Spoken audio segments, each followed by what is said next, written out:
లాగా నువ్వు నిత్య విద్యార్థిలాగా నిలబడి దాన్ని అనుష్ఠానం చేసుకొని కొంతకాలం ప్రయాణం చేస్తే నీలో ఓ మహిమాన్వితమైన సత్యం మేల్కొని ఆ భగవంతుడు పరిచయం నీకు జరుగుతుంది. ఆ భగవంతుడు బాహ్యంలో లేడు. బాహ్యంలో ఎతికినంత వరకు నీకు ఆ భగవతత్వం, ఆ దివ్యత్వం నీకు అందుబాటులోకి రాదు. నువ్వు ఎప్పుడైతే నీ అంతర్ముఖత్వంలో నిలబడి నిరంతరంగా తపనతో, ఆర్తితో ప్రయాణం చేస్తావో ఆ భగవంతుడు క్షణపాటు కాలంలో నీ రెప్పపాటు కంటే తక్కువ సమయంలో నీకు అందుబాటులోకి వస్తాడు అని రామ్తా మాస్టర్ అంటే తాను ఏం చెప్పాలనుకున్నది స్పష్టంగా టూకీగా చెప్పేశాడు. దాని విద్యలో అనేక రకమైన అంశాలుగా ప్రబోధించాడు. మ్యాక్రో లెవెల్లో చెప్పాడు, మైక్రో లెవెల్లో చెప్పాడు. మ్యాక్రో లెవెల్లో ఆలోచిస్తే మనకు ఒక వైట్ బుక్ కనపడుతుంది. మైక్రో లెవెల్ అంటే ఇక నువ్వు సూక్ష్మంగా ఒక్కొక్క పాయింట్ని నువ్వు అన్వేషించాలంటే నువ్వు ఖచ్చితంగా ఒక్కొక్క బుక్ని అన్వేషించుకుంటూ వెళ్తున్నావు. దాంట్లో ఒక అల్టిమేట్ ఎక్స్ట్రీమ్ బుక్ ఏంటి అంటే defining the master. White book plus defining the master అర్థమైందంటే ఆధ్యాత్మిక క్షేత్రంలో ఇక నువ్వు బయట తిరిగేది ఉండదు. క్లారిటీ, రూట్ మ్యాప్ క్లారిటీ ఉంటుంది. నువ్వు చేయవలసింది జర్నీ మాత్రమే. దాంట్లో ఏ లెవెల్స్కి పోతావు అనేది మన ఛాయిస్ మీద ఆధారపడి ఉంటుంది. నువ్వు దాంట్లో కొద్దిగా ఉపయోగించుకుంటావా, ఎక్కువ స్థాయిలో ఉపయోగించుకుంటావు అనేది మన ఛాయిస్ మీదే ఆధారపడి ఉంటుంది. సో అటువంటి ఒక దివ్య జ్ఞానాన్ని మనం రామ్తా మాస్టర్ తరపు నుంచి మనం పొందాం. సో మాస్టర్ అనగానే ఖచ్చితంగా గుర్తించవలసింది మన వ్యక్తిత్వం నిరంతరంగా మనల్ని ప్రశ్నిస్తుంది, వేధిస్తుంది. సైన్స్ అంటుంది, ఇది అంటుంది. కానీ భగవంతుడితో మనకి కొంత పరిచయం ఉంది. ఆధ్యాత్మిక క్షేత్రం నుంచి, గురువుల ప్రపంచం నుంచి కొంత జర్నీ ఉంది మనకి. అంటే అది తెలుసు, ఇది తెలుసు. కానీ తెలియకుండా ఈ కష్టాలు, ఈ బాధలకి శాశ్వతమైన పరిష్కారాలు ఎక్కడా లభించట్లేదు. కానీ ప్రయత్నం చేస్తూనే ఉన్నాం, ప్రయాణం చేస్తూనే ఉన్నాం. అందుకే రామ్తా మాస్టర్ ఎప్పుడు కూడా నీ వ్యక్తిత్వానికి, నీలో ఉన్న దివ్యత్వానికి మధ్య ఒక అనుసంధానాన్ని ఏర్పాటు చేసే ఓ దివ్యమైన మార్గాన్ని నిలబడి నువ్వు ఆలోచిస్తే అక్కడ మాస్టర్ అనే ఒక రూపం అవతరిస్తుంది.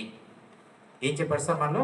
మనలో ఒక మాస్టర్ అవతరిస్తాడు. అంటే ఖచ్చితంగా నీ వ్యక్తిత్వాన్ని హ్యాండిల్ చేస్తాడు, నీ దివ్యత్వాన్ని నీకు హ్యాండిల్ చేస్తాడు. ఈ రెండింటి మధ్య ఒక రథసారథిగా ఉంటాడు, అంటే ఒక వారధిగా ఉంటాడు. అటువంటి మాస్టరీగా ఎట్లా అవతరించాలనేది మనకి రామ్తా మాస్టర్ స్పష్టంగా చెప్పారు. చాలా అద్భుతమైన పుస్తకం. ఈ పుస్తకం అర్థమైందంటే ఆధ్యాత్మికంలో బాహ్యంలో వెతికేది ఉండదు, అంతరంగంలో దేవుని నుంచి, ఈ క్షణం నుంచి ప్రయాణం మాత్రమే ఉంటుంది. అది మాస్టర్ మనకి స్పష్టంగా తెలియజేశారు మనకి. సో మనం రామ్తా మాస్టర్ చెప్తున్న దాంట్లో ముఖ్యంగా దేవుని నుంచి ప్రతి ఒక్కరికి ఈరోజు వచ్చిన మనం ఒక ఆధ్యాత్మికంగా అధిరోహణ సాధించిన క్రమంలో ఆ రోజు నేర్చుకోవాల్సింది ఒకే ఒక అంశం: శూన్యానికి నీకు ఉన్న అవినాభావ సంబంధం. ఇది అద్భుతంగా తెలియచేయబడ్డది. అది తత్వంలోంచి చెప్పబడ్డది. అది అనుభూతిలోకి తీసుకున్న కొద్దీ అది మనలో సత్యంగా పరివర్తన సాధించడం సాధ్యమవుతుంది. మాస్టర్ చెప్పిన అంశం శూన్యం. ఇది చాలా బాగా గుర్తుపెట్టు. ఎందుకంటే మన మదిలో తెలియకుండా కొన్ని అజ్ఞానపు స్థాయిలు ముద్రలు పడిపోయి వాటి యొక్క ఎనర్జీస్ మనల్ని ఇబ్బంది పెడుతూనే ఉంది ఈ క్షణం వరకు. శూన్యం అనగానంటే లేమి అని, ఏమి లేదు అని, ఇంకా అందుబాటులో లేదని, నాకు అర్థం కాదని, నాకెందుకులే అని, ఇది మహనీయులకు అర్థమయ్యే శాస్త్రం అంటే తెలియకుండా మన వ్యక్తిత్వం అజ్ఞానపు ఛానల్ని కూర్చోబెట్టింది. కానీ రామ్తా మాస్టర్ చెప్పింది శూన్యము నుంచి భగవంతుడుగా ఆవిర్భవించిన నీ నిజతత్వానికి ఉన్న సంబంధాన్ని కొన్ని మాటలు చెప్పాడు sir. Void all things potentially, nothing at materially అని ఒక స్పష్టమైన డెఫినేషన్ ఇచ్చాడు సార్. E=mc² ఎంత ప్రాచుర్యం ఉందో సైన్స్లో, ఈ ఆధ్యాత్మిక శాస్త్రంలో అద్వితీయమైన నిర్వచనం ఇచ్చాడు. ఏంటి sir? All things potentially, nothing at materially అని చెప్పాడు. పొటెన్షియల్ అంటే అన్నీ ఉన్నాయి, కానీ ఎట్లా ఉన్నాయి సార్? అవ్యక్తంగా ఉన్నాయి. దాన్ని కరెక్ట్గా మనం అర్థం చేసుకుంటే శూన్యం అంటే సమృద్ధికి నిలయం. ఈ వ్యక్తం ఉన్న సర్వస్వానికి మూలం ఏంటంటే శూన్యం. శూన్యం అంటే ఎప్పుడైనా మనకు ఫోకస్ పాయింట్గా తీసుకోవాల్సింది సమృద్ధికి నిలయం. అది అవ్యక్తం. ఎట్లా ఉంది సార్? సమృద్ధి ఉంది, కానీ ఎట్లా ఉంది? అవ్యక్తంలో ఉంది. సమృద్ధి అవ్యక్తం. ఇంకా ఒక అద్భుతమైన డెఫినేషన్ కూడా ఇచ్చాడు. టైం, డిస్టెన్స్, స్పేస్ అన్నవి లేవు అంటే జీరో. ఈ మూడు ఇంకా ఆవిర్భావం జరగలే. వ్యక్తంలో ఏముంటుంది సార్? వ్యక్తం అనగానే మనకి టైం, డిస్టెన్స్, స్పేస్ ఉంటుంది. దాని నుంచి ఉద్భవించిన పదార్థం ఉంటుంది. కానీ ఆ మాస్టరు, ఆ తండ్రి మనకి ప్రబోధించింది టైం, డిస్టెన్స్, స్పేస్ జీరో, లేవు. ఇంకా అంటే లేవు అంటే ఏంటి? ఇంకా వాటికి ప్రారంభం, వాటికి పుట్టుక జరగలేదు, ప్రారంభం జరగలేదు. దాన్ని ఏమంటాం? శూన్యం అంటాం. ఇది బాగా గుర్తుపెట్టు. Time, distance, space is zero. ఎక్కడమ్మా? శూన్యం, వాయిడ్ అంట. VOID, void. దాన్ని ఎప్పుడు అంటే ఒక్కొక్క పాయింట్ అర్థం చేసుకున్న కొద్దీ అది మనలో కాంటంప్లేషన్ అవుతుంది. ఇది బాగా గుర్తుపెట్టుకోండి. ఇది ఎక్కడో అంశాన్నో తెలియచేయడం కాదు, నా అంతర్లీనంగా ఉన్న వ్యవస్థలతో నాకు ఏర్పాటయ్యే సంబంధమే ఇది.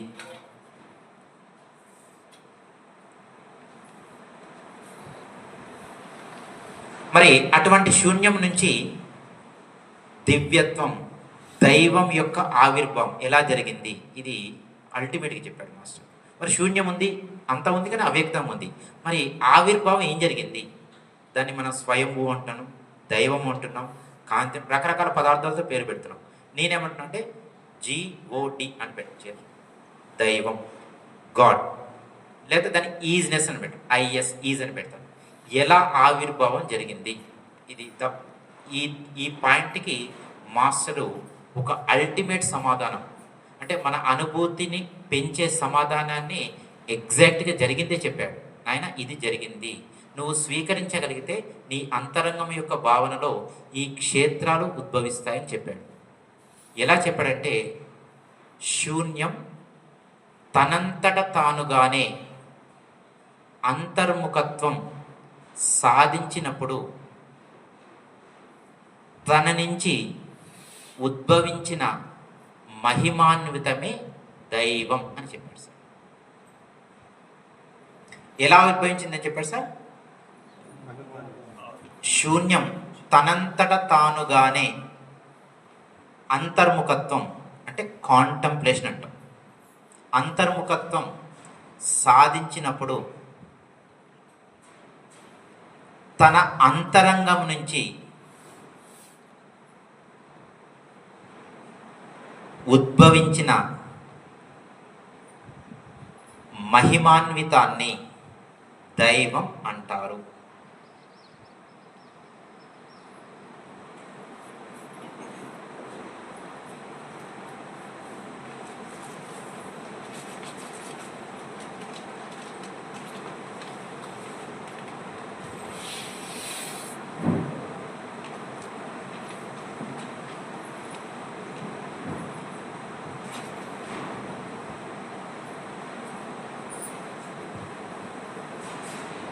స్టార్టింగ్లో అంటే ఈ కోర్సులో నేను మూమెంట్ అని తీసుకున్నప్పుడు దీన్ని ఎలా ఫోకస్ చేయాలి నాకు అర్థం కాదు.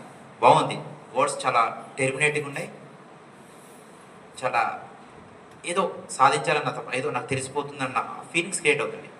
So never understand our personality. ఇది పర్సనాలిటీ యొక్క సిలబస్ కాదు. It is not psychology, this is truth. Psychology is different from truth. Psychology ఒక మోటివేషన్లో కొంతవరకు ఉంటుంది, బట్ ట్రూత్ అనేది నీ ఎక్స్పీరియన్స్ లెవెల్స్ పెంచుద్ది, ఎక్స్పీరియన్స్ నుంచి వస్తుంది.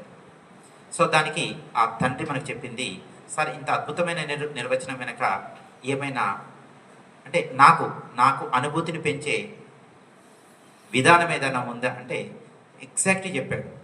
మనం ఏదైతే మనం లవ్ సింబల్ అనుకుంటున్నామో ఆ పోస్టర్ గురించి చక్కగా చెప్పాడు. మనకి లవ్ సింబల్ తెలుసు కదా సార్, ఎలా ఉంటుంది చక్కగా.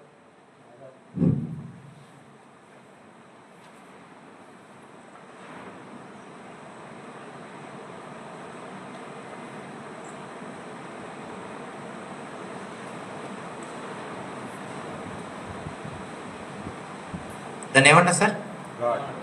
మనం ప్రేమ అనుకున్నాం, దానికి అంటే ఒక నిర్వచనం ఉంచాం. ఇది నాకు అర్థం కాలే. తనంతట తానుగా ఏ విధంగా శూన్యం అంతర్ముఖత్వంలోకి వచ్చింది అంటే, ఒక శూన్యం ఉంది, ఒక ప్రేరణ, అంటే ఏదో ప్రేరణ ఉంటేనే కదా ఆ అంతర్ముఖత్వం యొక్క మూలం ఆవిర్భవించింది. ఏమై ఉంటుంది?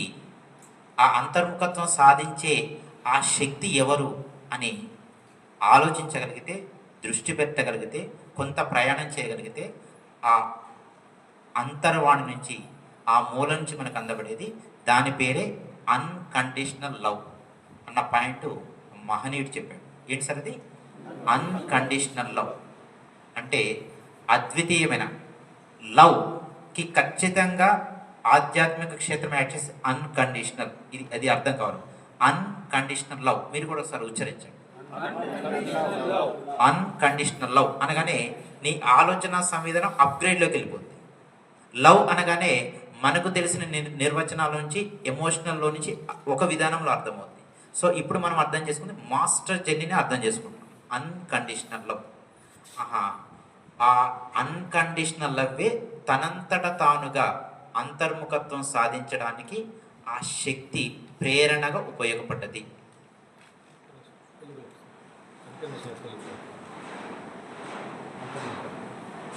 అన్కండిషనల్ లవ్, అనిర్వచనీయమైన ప్రేమ.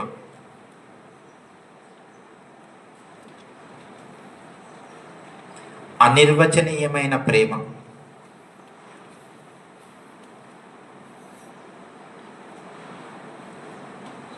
అక్కడ అనిర్వచనీయమైన ప్రేమే శూన్యానికి ప్రేరణ కలిగించింది.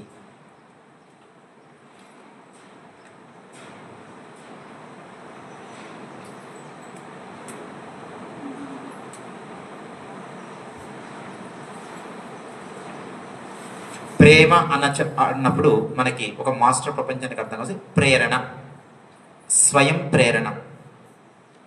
అందుకే ప్రేమకి ఒక అల్టిమేట్ టెక్స్ట్ కనపడుతూ ఉంటుంది మన దగ్గర. So unconditional love.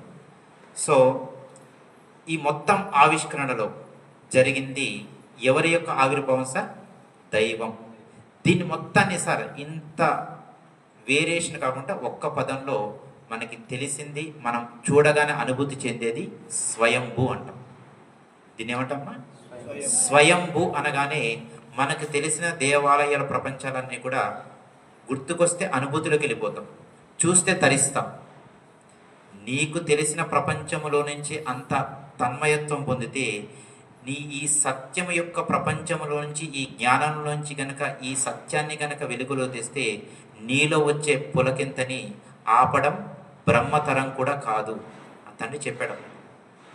అసలు నువ్వు ఎంచుకున్న, నువ్వు సృష్టించిన దేవాలయం యొక్క స్వయంభూ మీద ఇంత ప్రేమ ఉంటే, నిన్ను సృష్టించిన ఆ స్వయంభూ స్థితి నీలో కొలువయ్యిందని నీకు అర్థమైతే, ఆ ఫ్రీక్వెన్సీని అందుకుంటే, నువ్వు ఎవరివి నాయనా, నువ్వు సాక్షాత్తు దైవానివి అని నిరాఘాటంగా, స్పష్టంగా, ముక్కుసూటిగా తెలియచేసిన సత్యం అది. ఇదే వేదానికి మొదటి పాదమైంది. ఏం సార్? అహం బ్రహ్మాస్మి, నువ్వు దైవానివి. ఇక వేదాల యొక్క పదాలు అంటే సింపుల్ పదాలు చెప్పేశాడు. నువ్వు దైవానివి, దానికి అటు ఇటు ఏం లేదు సార్. నువ్వు సాక్షాత్తు దైవానివి. నీకు అర్థమైందా కాలేదా? కాదు కాదు, నువ్వు దైవానివే అంటే టీచింగ్ అక్కడి నుంచే స్టెప్ స్టార్ట్ అవుతుంది సార్. నువ్వు దైవానివి అని నువ్వు తీసుకునే జ్ఞానం ఏ లెవెల్స్లో ఉంటుందో ఆలోచించు. దాన్ని అంగీకరించడానికే మనకి సంవత్సరాలు, యుగాలు, జన్మలు పడుతుంది మనకి.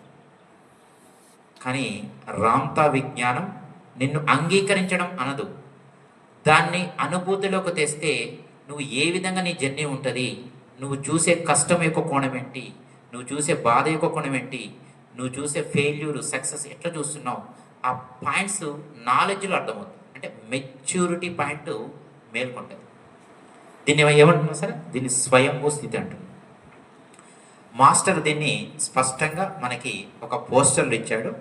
దీన్ని అంటే శూన్యం స్వయంభూ, ఆ స్థితిని చక్కగా ఎర్లీ మార్నింగ్ అవర్స్లో దీన్ని ఒక్కసారి మీరు పోస్టర్లు తీసుకుంటే, ఆ స్థితిని నువ్వు అనుభూతి చెందడానికి నీ మనసు, బుద్ధి, క్షేత్రం తయారవుతాయి అంట. ఎందుకంటే వాడి కొత్త, ఏ జన్మలో నువ్వు నేర్పించలే.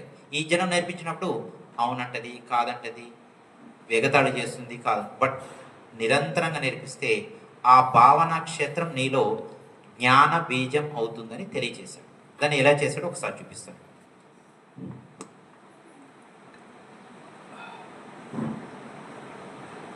ఇలా ఉంటుంది సార్,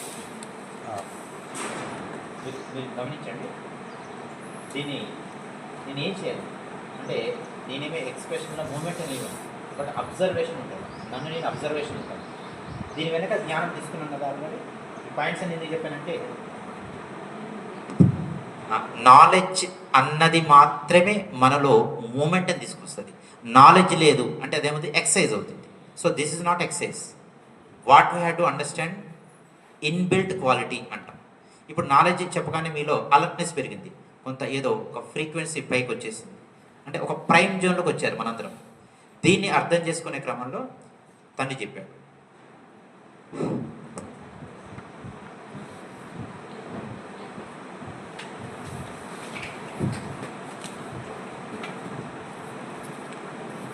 ఇది అర్థమవుతుంది సార్.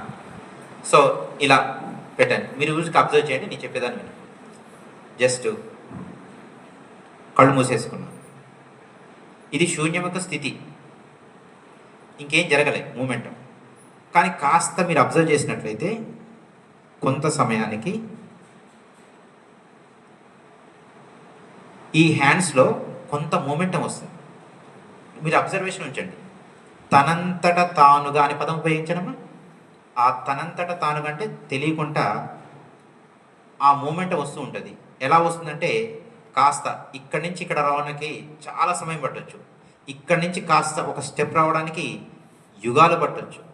కానీ కాస్త ప్రేరణ స్టార్ట్గానే అది మూమెంటం ఇస్తూ ఉంటుంది. తర్వాత ఆ టైం సెన్స్ తగ్గిపోతూ ఉంటుంది, స్పీడ్ పెరుగుతూ ఉంటుంది. టైం డిస్టెన్స్ స్పేస్లో ఒక రకమైన మార్పు, అంటే టైం డిస్టెన్స్ స్పేస్ యొక్క మూలాలకి మూలం ఈ అన్కండిషనల్ అవి, అంటే ఆ శక్తి యొక్క ప్రేరణ వస్తూ వస్తూ వస్తూ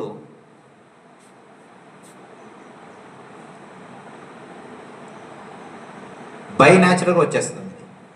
వచ్చినప్పుడు ఇలా వచ్చినప్పుడు మనం చూసుకుంటే ఎగ్జాక్ట్గా ఈ పోస్చర్ వరకు వచ్చేస్తుంది. ఇక్కడ వరకు అర్థమైపోద్ది.